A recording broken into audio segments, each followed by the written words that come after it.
que a gente zero BO, reforma na medida. Zero BO, com qualidade e cuidado. Zero BO, qualidade garantida.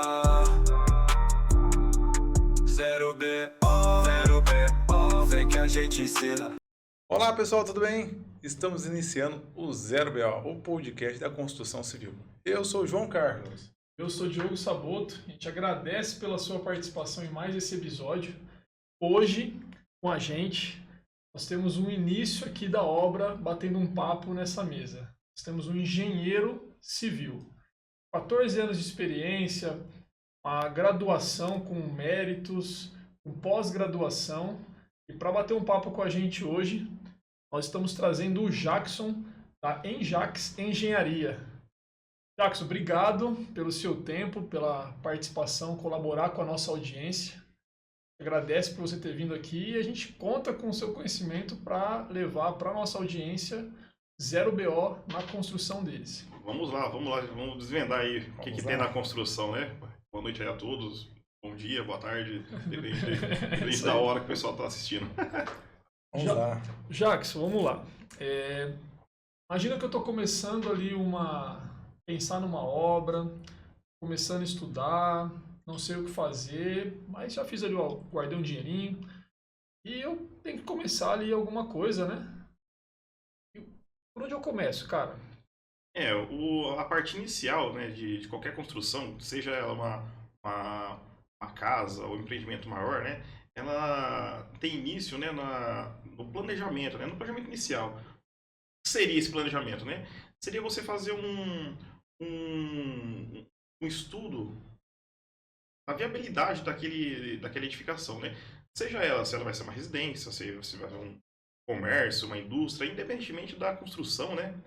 Você tem que entender o início dela, porque depois, se você pensar em uma casa para depois virar um comércio, você vai começar a ter custos, né? Então, assim, sempre ter essa parte inicial da viabilidade, né? Depois, né, que você já tem essa viabilidade, você tem uma ideia do que você quer, uma casa, por exemplo, que é uma coisa mais palpável para a maioria das pessoas, né? Você começa com os projetos em si. Você contrata um profissional, né, daquela área. Geralmente aí na construção você contrata um arquiteto que ele vai desenvolver aí o projeto arquitetônico ou executivo, né? Depende muito aí do profissional, eles acabam colocando esses termos, né? Depois que fez, né, esse projeto com as demandas do cliente, eu quero um quarto, uma sala, uma garagem, para atender, né, a utilização, né, desse investidor, né, dessa pessoa que está com dinheiro ali para investir ou financiar, evidentemente, você começa a ter uma das partes mais importantes da construção, que é você tem um geral de como vai ser a construção, agora você tem que deixar essa construção econômica, vai ser uma construção segura e com um prazo ali bacana, né? Vai começar a ter uma compatibilização, seja da arquitetura, né, com outros projetos. Essa compatibilização, ela depende muito, aí vai entrar muito do tipo de construção. Você tem uma casa, você acaba tendo aí um projeto estrutural, um projeto elétrico, um projeto hidráulico, né? Você trabalha aí com uma indústria, você acaba tendo aí uma entrada de energia diferenciada, você tem uma parte de bombeiros, você tem uma parte de drenagem, esgotamento sanitário. Aí vai depender para cada tipo de construção, você tem uma compatibilização diferente para adequar, né, para nenhum sistema, nenhum projeto impactar no outro, né? Aí depois que você tem aí toda essa parte, todo esse compilado de projetos, nenhum interfere com nenhum, todos seguindo as normas, né, as normas vigentes, né, cada um na sua área faz ali, cada profissional na área faz o projeto ali dentro das normas, né? Você tem a parte de licenciamento. O licenciamento ele se dá pela prefeitura e outros meios, né? Você tem uma casa, em via de regra, uma casa você vai ter aí o licenciamento pela prefeitura, fazer a retirada do alvará de construção. Dependendo do caso, você vai precisar de algumas licenças, por exemplo, você vai fazer uma obra perto de Viracopos. Você precisa ter uma licença para poder construir, para, né, dizer que você não vai ter um impacto ali na região.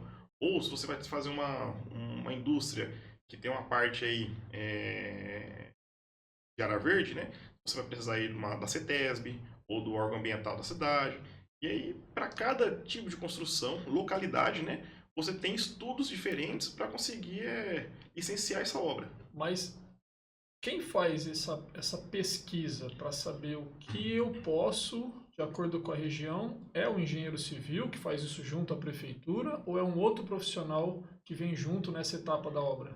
A parte executiva, né, a parte de arquitetura, geralmente você aprova ali o projeto, a construção, né? Só que para você, dependendo do órgão que você vai aprovar, da prefeitura que você vai aprovar, a própria prefeitura ela vai exigir algumas licenças prévias, né?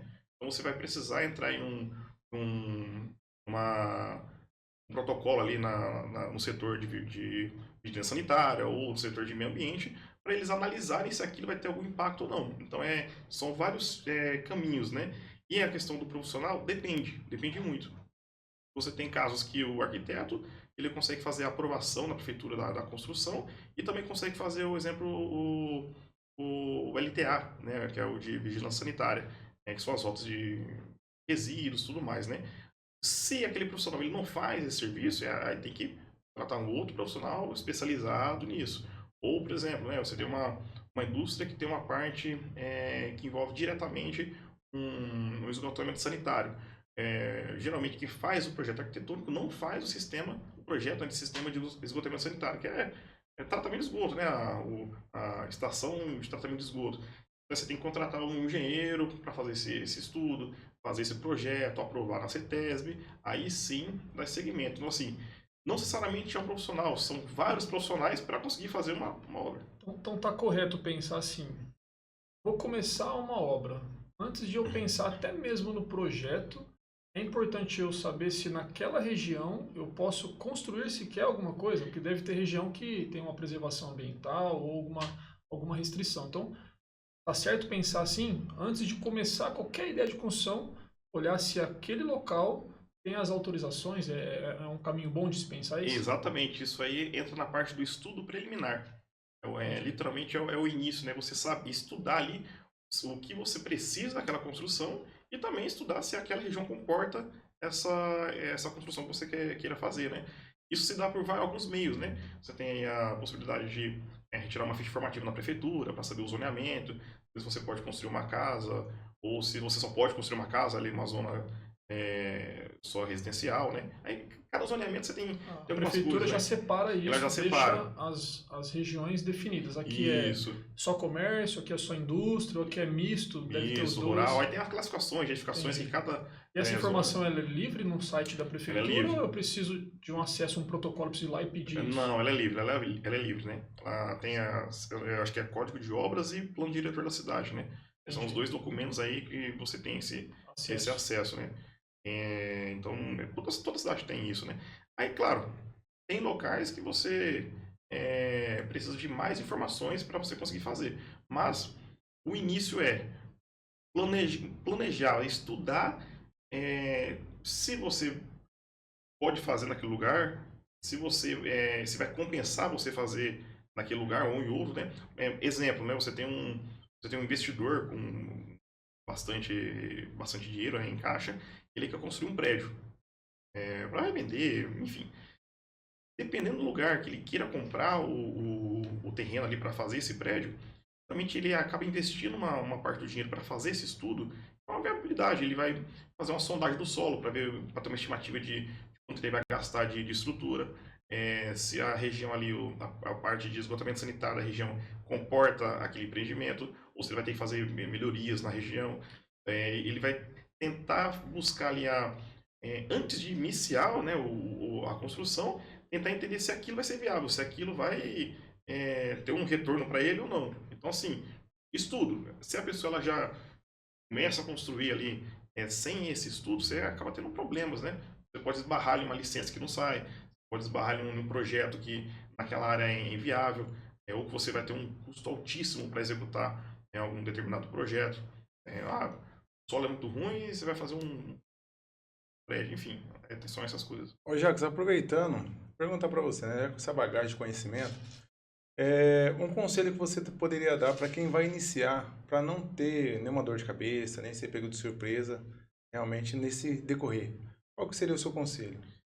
Planejar. Planejamento é essencial numa construção, né? Desde o estudo preliminar até a execução. Se você não tiver um planejamento da sua obra nítido, né? Palpável, uma coisa que você consiga mensurar em custo, em prazo, se aquilo faz sentido para você ou não.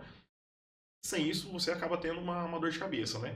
Então planejar desde o começo, desde a da escolha do profissional até a parte de execução. E esse planejamento ele não seria somente saber se eu vou construir da forma correta ou não, mas até mesmo saber se eu tenho recurso financeiro suficiente para fazer aquilo. Exatamente.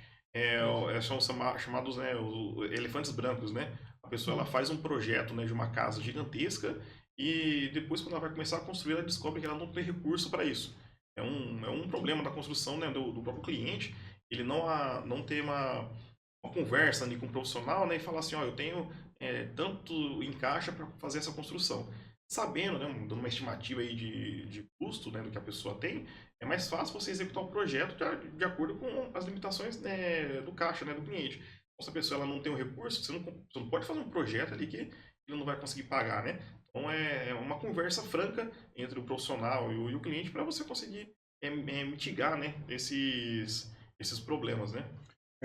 Hoje, se eu fosse construir, qual que seria o conselho que você me daria para mim? O que eu não posso fazer? Uma coisa que é abominável hoje em dia, né, pelo que eu vejo, é escolher maus profissionais. Você colocar um profissional não habilitado, um profissional ali não capacitado para fazer qualquer serviço, você vai ter dor de cabeça na sua construção. Você consegue estimar, porque eu estou entendendo que o mau profissional te gera um retrabalho. Sim. Eu vou até tirar dessa pergunta aquele retrabalho que não é possível refazer, sei lá, só quebrando e fazendo de novo. Eu vou deixar aquele retrabalho que o cara consegue fazer uma repaginação rápida. Mas você consegue estimar na obra mais ou menos quantos por cento é de retrabalho, assim? Não sei se existe um dado desse. Existe sim. Nós chamamos são as anomalias endógenas, né? As patologias, né? Os defeitos construtivos, eles representam tudo aquilo que você consegue mitigar antes, né, no planejamento e na execução, chega a 75% até 85% de todos os problemas da construção é relacionado a isso. Então a gente está falando que existem problemas que esses vão acontecer involuntariamente. Sim. E não por falta de um foco em planejar, Isso. mas que já vão acontecer. Ele vai acontecer, seja uma falha de material, alguma coisa do tipo, né? Mas desse grupo de 100% dos problemas, 85% pode ser responsável por falta de uma mão de obra capacitada. Desde o projeto até a parte executiva, sim. É grande. E esse retrabalho, né? Ele consegue, ele é uma estimativa, né? Na verdade, tem um cálculo estimado. Cálculo, não, é um cálculo até bem certeiro, né? Qualquer problema que você tenha antes, né? Durante o planejamento da obra, ele é exponencial, né? Geralmente, vezes 5. Então, se você não pensou ali no planejamento da obra antes da execução, você tem um gasto X 5 vezes maior para resolver isso. Antes, enquanto você está pensando na construção, no planejamento, você não gasta nada. É só papel ali, você organiza. Começou a construir. Você está na fase na fase de projeto. Você vai refazer ali o projeto, alterar, você gasta 5 vezes mais. Você tem um tempo estimado ali para fazer um custo estimado para pensar naquilo, um valor. Você vai retrabalhar esse projeto, você vai gastar 5 vezes mais. Se você partir esse projeto errado e for para execução, esse valor vezes 5. Então, você vai gastar R$1.000 ali para a edição do projeto, você com certeza vai gastar pelo menos mais 5.000 para você conseguir recuperar aquele problema durante a execução. E se a obra estiver acabada, vezes 5 de novo.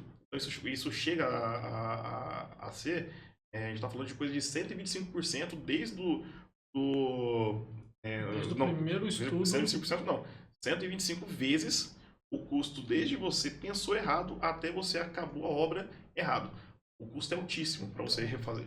O ideal é, óbvio, planejar e não causar problema. Mas se causar problema, corrija o quanto antes. O quanto antes. Você não pode esperar. Parece meio óbvio isso aí. Mas existe uma etapa da obra que ela é mais relacionada com o problema? Porque, antes, talvez uma pergunta antes. Você consegue resumir assim as etapas de obra? A gente está falando aqui por enquanto de planejamento, de Sim, papel, de estudo, de cálculo ali no computador. sim. Comecei a obra. Qual seria a primeira etapa, a segunda, até eu chegar e entregar a chave para o cliente? Vamos lá, você tem todos os projetos em mãos, independentemente do porte da construção. É, eu separei, né, em fases que toda obra tem, independentemente do porte dela, e são etapas que é muito nítida, né, para profissionais da construção. Basicamente, é a infraestrutura. A infraestrutura é tudo aquilo que ela fica abaixo da terra. Em resumo, O é uma, alicerce. é uma fundação, é um alicerce, é uma viga baldrame, é um radier, é uma tubulação de esgoto, tudo que é enterrado, tudo que é abaixo. Então você tem aquela movimentação de terra, tá falando aí. Onde você põe o dinheiro e não vê nada. Exatamente. Enterrado. Exatamente. É a infraestrutura. Primeira etapa é essa. Claro, dentro dela você vai ter subetapas, né, de acordo com cada projeto. Isso eu falo no macro, né? Depois disso, a gente tem a parte de supraestrutura, tudo acima. Se for uma casa, primeiro pavimento, cobertura. Se for um prédio, primeiro, segundo, terceiro, tipo, cobertura e por aí vai, né? É a estrutura da edificação. Isso vale para qualquer tipo de construção.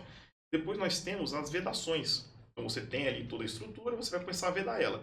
Seja com alvenaria, seja com a parte de esquadria, ou um gesso, né, um acartonado, ou placas de madeira, revestimento, enfim, são a parte de vedações, né? Depois nós temos a parte de instalações, que seriam a parte hidráulica, elétrica, bombeiro, câmara, automação. Você montou todo o esqueleto, a estrutura, você fechou ela, você começa a trabalhar nesses sistemas, né? Pontualmente. Isso também para qualquer construção você vai ter isso.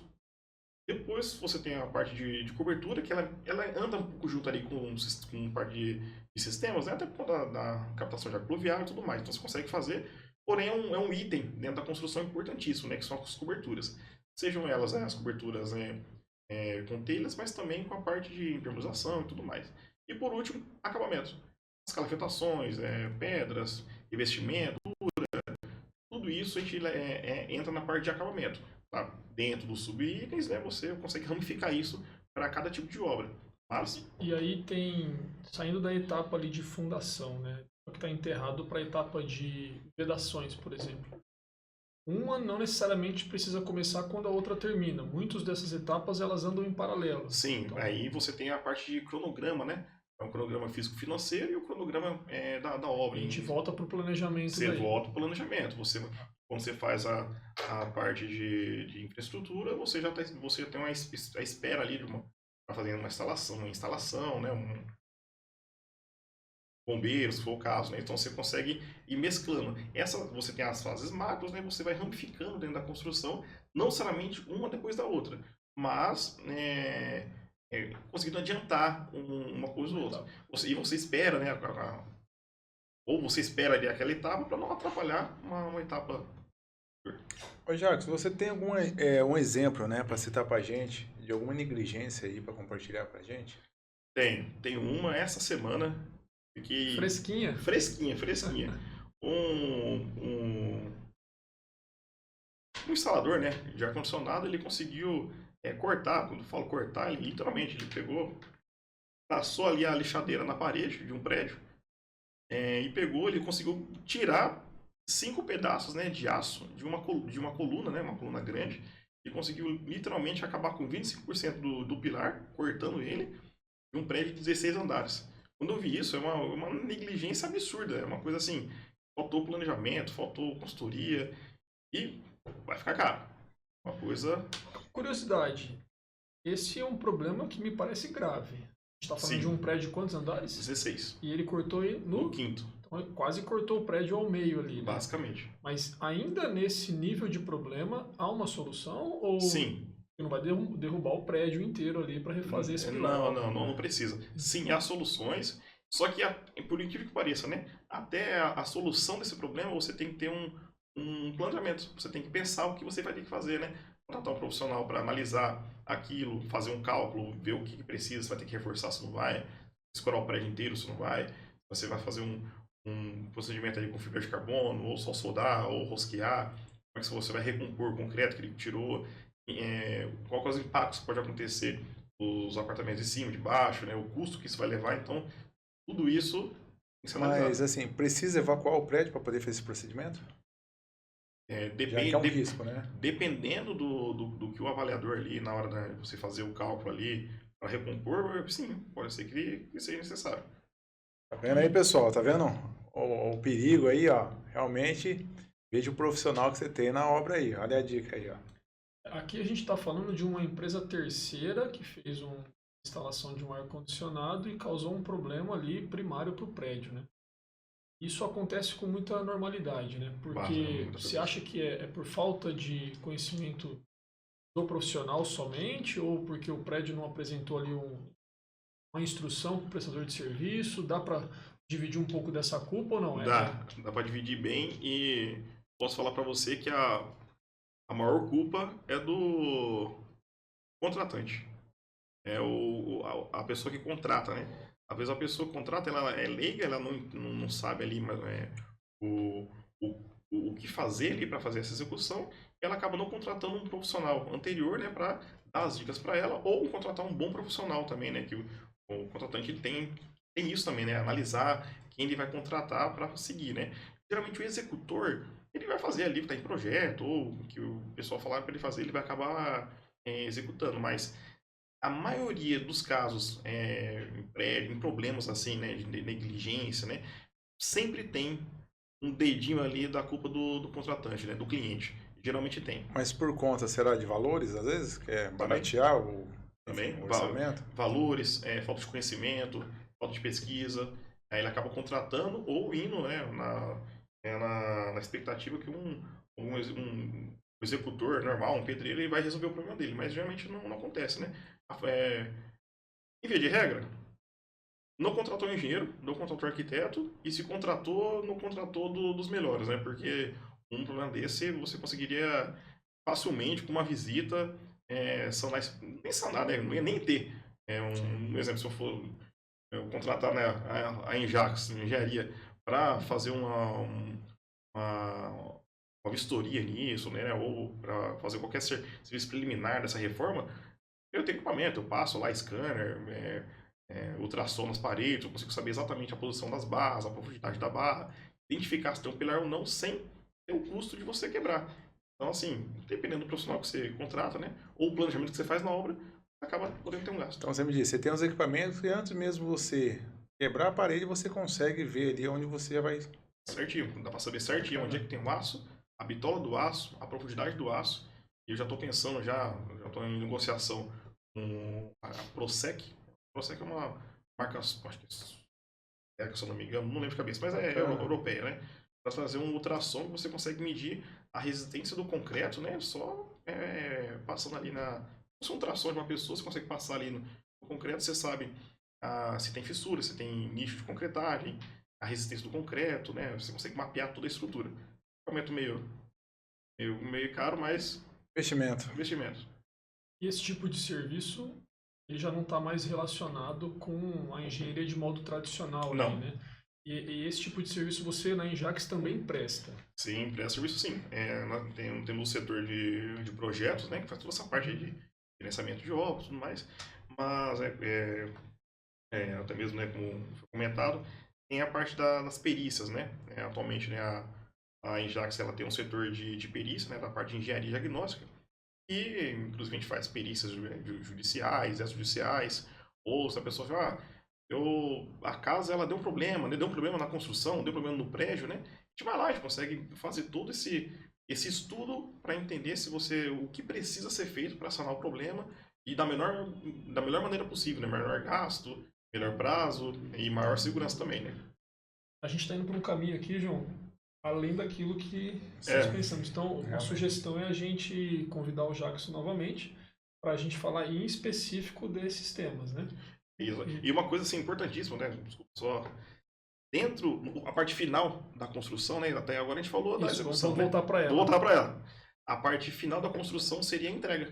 Você planejou, você construiu, agora você tem que fazer, você tem que ver se aquilo foi construído certo. você seguiu o projeto, se foi feito umas builds, né, conforme construído, e pronto, finalizou a construção. A etapa final é entregar a chave para o proprietário. Falando de construção do início ao fim, Jackson, vamos tirar dessa conversa as variações de custo que o material, ou a matéria-prima sofre ao longo da obra.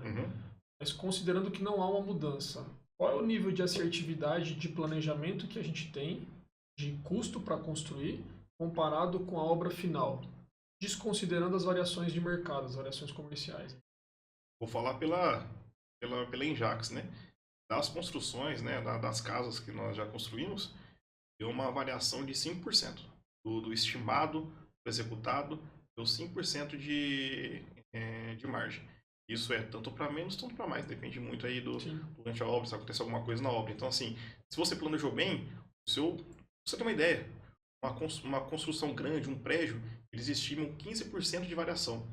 Então, do estimado, 15 a mais, 15 a menos é a margem ali que você tem para resolver algum problema que aconteça, né? Então, assim, tem margem. Se você fizer um planejamento bacana, contratar pessoas boas, né, profissionais bons, você consegue saber certinho o que você vai gastar, você tem margem. Então, você tem um parâmetro, né? Eu vou trazer para um outro lado aqui. Me ajuda aí, João. A gente está falando de planejamento, está falando de gasto, de investimento. Gasto não, investimento, né? Mas nem todo mundo que constrói tem, talvez, a condição, mesmo sendo importante, de pagar um projeto inicial ali. E, por muitas vezes, vai fazendo a obra e vai fazendo aqueles puxadinhos ali. Tem alguma sugestão? Você acha que dá para fazer um planejamento completo e executar por etapas? Você acha que não dá para deixar rolar, o cara vai fazendo conforme ele consegue mesmo? Porque nem todo mundo consegue pegar uma verba, que deve ser o quê? Uns 30% de um custo de obra, ou a parte de planejamento? Não, para você planejar uma obra, ela vai 3, 4%, né, do planejamento, né? A gente está falando aí de 3, 4% para você fazer todo esse planejamento. O custo, né, total que eu gastei para ter aquela casa erguida, 5% é um custo só de planejamento. Isso, que é a parte dos projetos, né? É um custo que você consegue embutir ali dentro dos projetos. E sim, você consegue planejar uma obra por fase. Eu tenho uma casa de metros quadrados, mas eu não tenho condições de construir ela inteira. Pode ser por parte, não tem problema. O quanto você vai construir, depende. Seja um prédio, seja uma casa. O importante é você não começar sem o auxílio de um profissional. Sempre com o auxílio de um profissional ali, você vai gastar menos. É uma regrinha básica dentro da construção. Contratou bem, pagou menos. Bagagem de informações, né? Vamos construir uma casa? Vamos construir agora, a gente já consegue construir sem dor de cabeça alguma. Tá sabendo que ter todo um cronograma ali não vai gerar essa dor de cabeça, viu? Jacques, queremos agradecer essa bagagem de informações que você trouxe. Realmente, foi dúvida de muitos pessoais. Nós mesmo alguns fatores aí que realmente tem algumas dúvidas que você tirou. Realmente foi bem estendido, informações, mas vamos ter que chamar ele para uma parte 2, né? Isso aí. Estamos aí. A gente agradece pelo conhecimento prévio. A gente imagina que deve ter mais detalhes, né? Muito mais. Ao longo muito mais. desse início de uma construção. Mas a gente conta com você de novo, batendo um papo sobre outros temas. E, assim, a gente já falou sobre o que fazer, sobre o que não fazer. Mas para a gente encerrar, quem que é o Jackson? Quem que é a Enjax, cara? Vende o seu peixe, Vamos lá. Oferece o seu trabalho para a nossa audiência. Você que está querendo construir uma casa, uma obra, fazer uma reforma 0 BO, fica uma dica aqui, que é a Enjax Engenharia. E, por favor, cara, conte um pouco quem é você. Vamos lá, me apresentar, né? Eu sou o Jackson, né? Sou engenheiro civil formado, mais de 14 anos de experiência aí na parte de construção. Já desenvolvi aí vários... Dentro da construção já passei por várias etapas, né? Desde projetista, estrutural, hidráulico, elétrico, projetista de esquadrias, né? E nos últimos tempos eu fiz ali a pós-graduação em perícias, né? Duas pós-graduações de engenharia diagnóstica, patologias dentro das construções, e aí a gente está desenvolvendo, né? Já tinha bagagem de projetos e agora tem a bagagem aí de perícias e laudos, né? A gente montou a Enjax para dar uma parte boa, nossa parte boa na construção, para tentar fazer o melhor possível para os clientes, né? O pessoal que queira construir sem dor de cabeça, ou que já tenha dor de cabeça e queira resolver, enfim. Essa Essa é a nossa expectativa e foco aí para a construção. O famoso 0 BO na obra. Exatamente. Zero BO. A gente vai deixar o contato do Jackson, né, João? Sim, aqui. sim, foi o contato do Na Jackson edição a aí. gente deixa e quem quiser, né, quem precisar, conte com o suporte da Enjax Engenharia. Estamos aí. Aí, sem dor de cabeça, 0 BO. Vamos encerrando por aqui, tá? Agradecemos a sua participação, por acompanhar do início até o final. Espero que tenha sido muito produtivo para vocês. E vamos ter uma parte 2 aí, né? Bora, envia para algum amigo, para algum familiar que está pensando em construir. Ajuda a gente curtindo, compartilhando. Deixa o seu comentário também. A gente apresenta nossos entrevistados aqui e pode ser uma resposta direta para você. Agradecemos vocês. Até a próxima. Zero BO, vem que a gente zero BO, reforma na medida. Zero BO, com qualidade e cuidado. Zero BO, qualidade garantida. Zero BO, vem que a gente ensina.